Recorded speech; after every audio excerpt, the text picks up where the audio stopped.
Вот постоянно надо антенну поправлять, вот так она лучше показывает. Посмотреть любимую программу на даче Надежде Михайловне удается не всегда. Показывает у нее всего 4 канала. На каждый нужно настроить антенну. Но помехи все равно остаются. Так показывает аналоговое телевидение. Зато дома Сыктывкарка уже настроила цифровое ТВ. Телевизор у меня теперь показывает прекрасно. 20 каналов бесплатно, потому что купила приставку. Такую же купить надо и на дачу.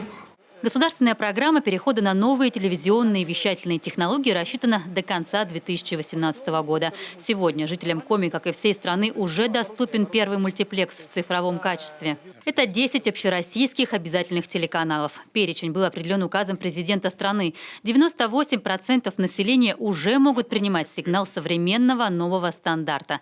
Сыктывкар, Ухта и Воркута к тому же бесплатно смотрят и второй пакет обязательных телеканалов. Их еще 10. В части субъектов Российской Федерации строительство второго мультиплекса еще продолжается и находится в стадии завершения. На территории Республики Коми в настоящее время строительство объекта второго мультиплекса завершено полностью. Оборудование на текущий момент законсервировано и ждет решения правительства Российской Федерации о выводе данного оборудования в тестовую эксплуатацию. Когда вся страна полностью покроется современной цифровой сетью телевещания, аналоговое ТВ останется в прошлом. Со следующего года телеканалы перейдут на новый формат вещания. Настроиться на цифру просто. Современные телевизоры, произведенные после 2013 года, принимают сигнал с помощью лишь антенны дециметрового диапазона – комнатной или уличной.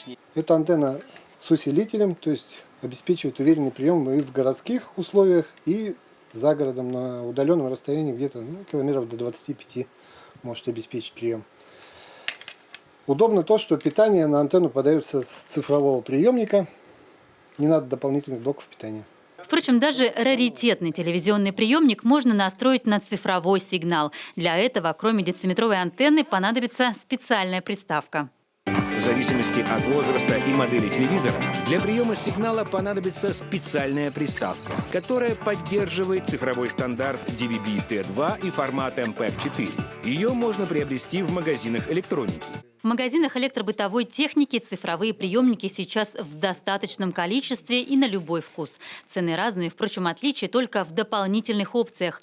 Качество и стабильность приема все же зависят от правильно выбранной и установленной антенны. И если появились вопросы, поможет горячая федеральная линия и местный центр поддержки. В нашем филиале работает Центр консультационной поддержки населения. Время его работы с 8 до 17 часов. Расположен он по адресу город Сыктывкар, улица Оплеснина, дом 54.